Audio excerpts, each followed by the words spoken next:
পাঠাইছেন, খাদ্দামাকে কৃতদাসীকে পাঠিয়েছেন এক বাটি খাবার দিয়ে, তরকারি দিয়ে ধরেন।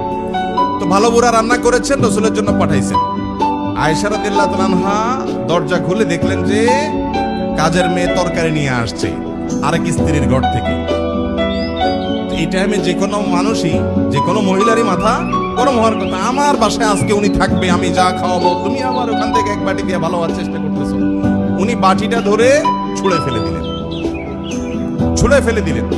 বাটির সব তরকারি তো গেছে গেছে, বাটিও দুই টুকরা হয়ে গেছে, কাঁচের বাটি ছিল। এই দৃশ্য নবী করিম সাল্লাল্লাহু আলাইহি ওয়াসাল্লাম দেখার পর উনি বাইরে হয়ে আসলেন, যা উঠান থেকে নিজের হাতে সে ভাঙা বাটিটা নিয়ে আসলেন।